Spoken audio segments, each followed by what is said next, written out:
ہمارے جو یہ امام نسائی ہے نا، نسائی شریف جن کے سیاستہ، تو مسلمان مجاہدین جب ان کے گاؤں پہنچے نا تو وہاں سارے مرد بھاگ گئے تھے، ایک مرد بھی نہیں رہا، عورتیں ہی عورتیں تھیں۔ جب مسلمان مجاہدین کو پتہ چلا کہ یہاں تو عورتیں ہی عورتیں ہیں، تو انہوں نے یہ نہیں کہا یہ تو غیروں کی عورتیں ہیں، لوٹ مار کرو، قتل و غارت کرو۔ انہوں نے کہا کہ نہیں، عورتوں سے ہمیں لڑنے کی کوئی ضرورت نہیں ہے۔ وہ اس گاؤں کو چھوڑ کر واپس آ گئے، کہا کہ یہاں تو عورتیں ہی عورتیں ہیں اور تم کیا کر رہے ہو؟ یہ ہے مسلمانوں کا کردار۔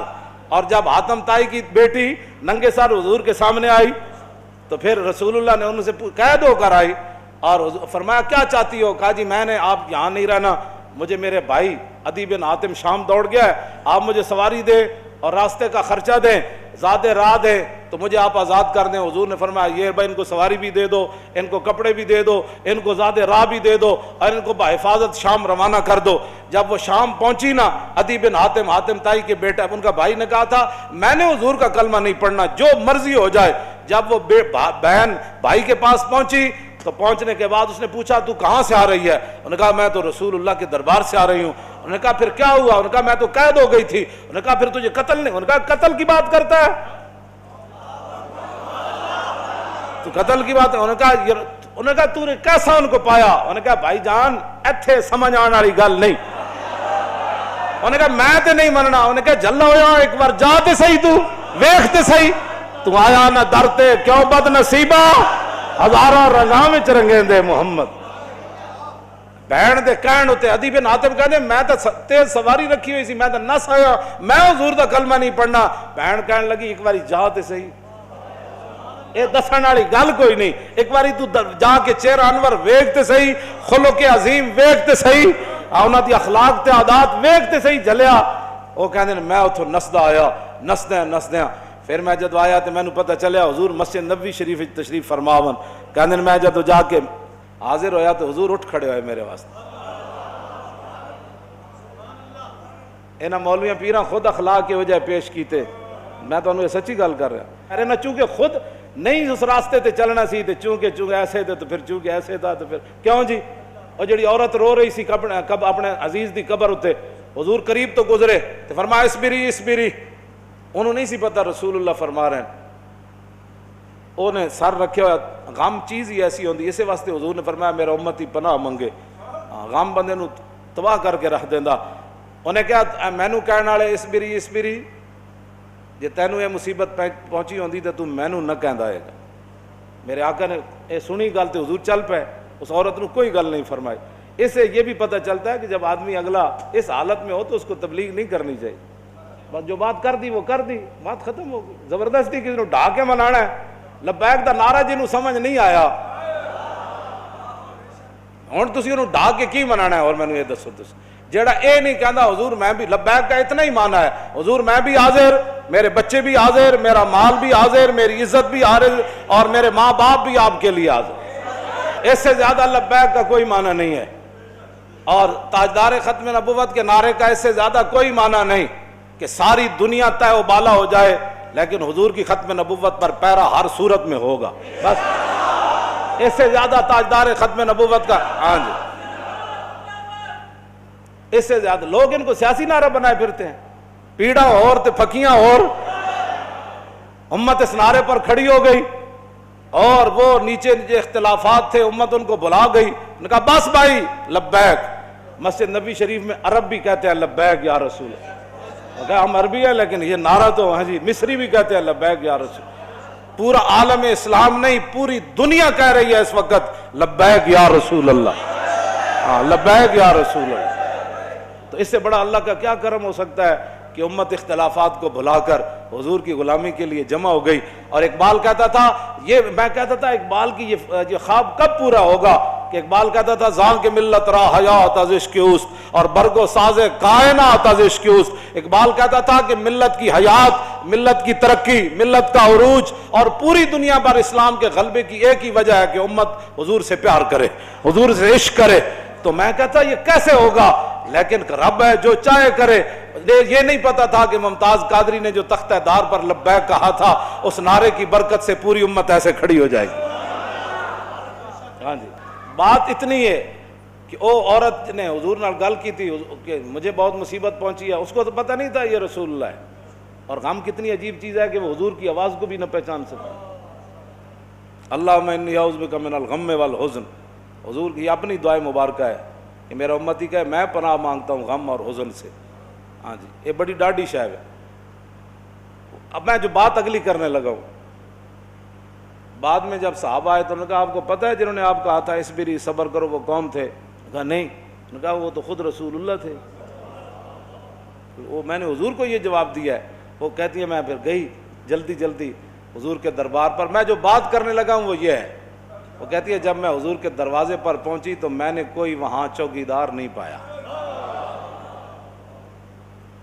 50 گارڈ اگے تے 50 پیچھے، اس حضرت صاحب نہ سلام کون لوے گا؟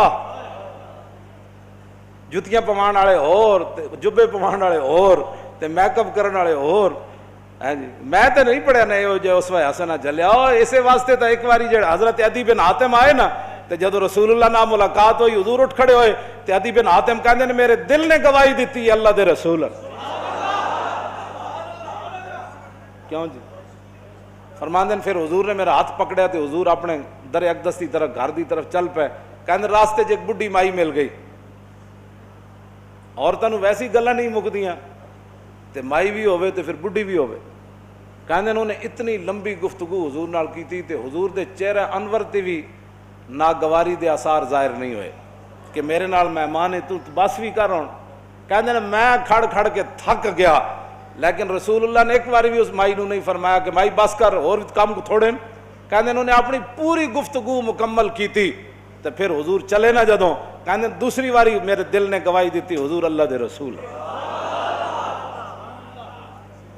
تو کہندے جدو رسول اللہ گھر تشریف لے آئے تو حضور دا ایک مبارک تلائی سی جہدے تے حضور آرام فرماندے سن۔ کہندے نے اودے وچ کھجور دی چھال بھری ہوئی سی، کھجور دے پتے بھرے ہوئے سن، اس تے او بدن مبارک سوندے سن جنہاں دے بارے حضرت انس کہندے نے میں 10 سال خدمت کیتی، حضور نہ سلام لیا، ہزاراں واری لیا، حضور دے مبارک ہتھاں نوں بوسہ دیتا، چومیا، ما مسست خزن ولا حریرن ولا شیئن قط الین من کف رسول اللہ، نہ میں کوئی ریشم نو ہاتھ لایا، نہ کائنات دا کوئی اور نرم کپڑا ہو جائے میرے ہاتھ چایا کہ حضور دے مبارک ہاتھ تو نرم ہاتھ ہوئے۔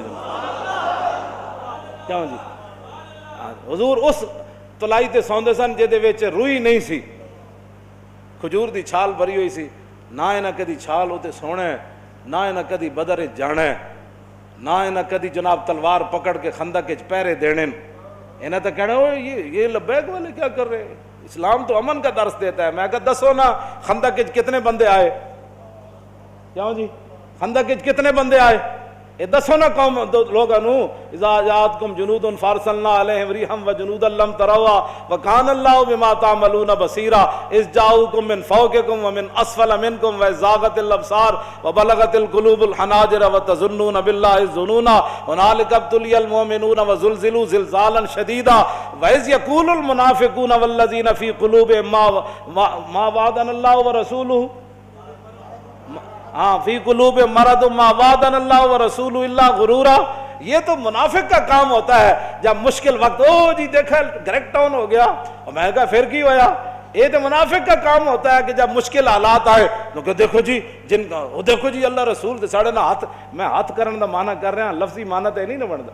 اللہ رسول نے تو ان کا لفظی معنی کیا بنتا ہے کہ انہوں نے کیا اللہ رسول کی طرف نسبت کر دی کہ ہمیں تو دھوکے سے دوچار کر دیا گیا۔ ہاں جی ہمارے ساتھ یہ دیکھو کیا بن گیا کہ جناب ہمیں تو وہ کہتے تھے ہمیں تو پیشاب کرنے کا جو خوف ہے کہ پیشاب کرنے جائیں گے بندہ مار دے گا، تو کیسر و کسرا کب فتح ہوں گے؟ یہاں مدینے میں تو پیشاب کرنے کی سہولت نہیں رہی، 25,000 کا لشکر۔ منافق کا کام ہی یہ ہوتا ہے کہ وہ جب صحابہ ادھر جو ہے وہ کیا کارنامے سر انجام، اور منافق ان کا بھی رب نے قرآن میں بیان فرمایا کہ منافق کہنے لگے کہ ما وعدنا اللہ ورسولہ وَإِذْ قَالَتْ طَائِفَةٌ مِّنْهُمْ يَا أَهْلَ يَثْرِبَ لَا مُقَامَ لَكُمْ فَارْجِعُوا وَيَسْتَأْذِنُ فَرِيقٌ مِّنْهُمُ النَّبِيَّ يَقُولُونَ إِنَّ بُيُوتَنَا عَوْرَةٌ وَمَا هِيَ بِعَوْرَةٍ إِن يُرِيدُونَ إِلَّا فِرَارًا۔ کیوں جی یہ منظر بیان نہیں کیوں نہ؟ چلو چلیے چلیے چلیے توبہ کرو، تھے حال ہی کوئی نہیں، 25,000 کا لشکر آ گیا، آج تے بچی کسی دی نہیں ہونی۔ کہنے لگے حضور گھر لگے پیچھے، گھر میں بندہ کوئی نہیں کی بڑھے گا. اللہ نے فرمایا میرے حبیب گھر تے کاشانہ اقدس جدو آپ گھروں چل کے آ گئے تے آپ دا پیچھے گھر کوئی نہیں, صدیق اکبر دا گھر کوئی نہیں, فاروق اعظم دا گھر کوئی نہیں, عثمان غنی دا گھر کوئی نہیں, حیدر کرار دا گھر کوئی نہیں, انہاں دے گھر وکھرے آ گئے. میرے حبیب گھر لگے ہون دا مسئلہ نہیں, یریدون الا فرارا, اے تے چھا میدان چھڑ کے نسن لگے. او جی ہمارا لبیک سے تعلق نہیں ہے, مشکل ٹائم جو آ گیا, ہاں جی مشکل ٹائم, ہمارا لبیک سے تعلق نہیں, یہی تو بات ہے. لیکن قرآن, اقبال کہتا اگر درس قرآن ہم نے بلایا ہوتا, یہ زمانہ نہ زمانے نے دکھایا ہوتا. یہ منافقت کے کام ہوتے ہیں مشکل کے وقت. انہیں دسے ہی نہیں کہ رسول اللہ غزوہ خندق دے موقع تے خود تلوار پکڑ کے کیویں کھڑے ہو. جب 25,000 دا لشکر خندق دے کنارے آ گیا, عمر بن عبد بہت گھوڑا چناب چھال مرائی تے ادھر آ گیا, تے 25,000 دا لشکر اتنے آ گیا, تے سارے چاندے سن کے گھوڑے سمیت ادھر آ جان. اس وقت میرے آقا و مولا پھر خود تلوار پکڑ کے کھڑے ہو گئے, اور حضور کو اللہ نے دبدبا کتنا دیا, کانہ و فرد فی جلالتہ فی عسکر حین تلقاہ وفی حشمی لہو ہمم لا منتہا لکبائرہا وہمتہ الصغری جل من الدہر. یہ دوسرا حضرت حسان کا شعر ہے, پہلا امام بوصیری کا شعر ہے. فرمایا اللہ نے ہمارے آقا و مولا کو ہیبت اور جلال اتنا عطا فرمایا کہ حضور تنہا بھی کھڑے ہوتے تو محسوس ہوتا کہ حضور کی پشت پر لاکھوں کا لشکر کھڑا ہے. ہاں جی ہاں جی توجہ, حضور خود تلوار پکڑ. کیوں جی علیکم بسنتی ہے نہیں, یہ نہیں سنت کہ جب دین پر مشکل وقت آ جائے تو رسول اللہ خود تلوار پکڑ کر کھڑے ہو گئے. کیا یہ ان کے لیے سنت نہیں تھی کہ جب حضور کی ختم نبوت پر مشکل وقت آیا, حملہ ہو گیا اور حضور کی عزت پر حملہ ہو گیا, تو کیا قوم کے رہنماؤں کی, مذہبی رہنماؤں کی, پیروں کی, فقیروں کی, مولویوں کی یہ ذمہ داری نہیں تھی کہ خود میدان میں ایسے نکل آتے؟ یہ ہے نا علیکم بسنتی و سنت الخلفاء. کیوں جی الراشدین, اور سنت خلفاء کیا ہے؟ یہ تو حضور کا اپنا اس طریقہ مبارکہ ہے نا. سنت خلفاء کیا ہے کہ جب جنگ یمامہ میں مسلمہ آیا تو افضل الخلق بعد الرسل, آپ نے فرمایا بدری ہوئے یا غیر بدری ہوئے, بڑھا ہوئے یا جوان ہوئے, اکھاڑا صحابی ہوئے یا نابینا ہوئے, ہاتھ سلامت ہومن یا کٹے ہومن, سارے یمامہ پہنچو.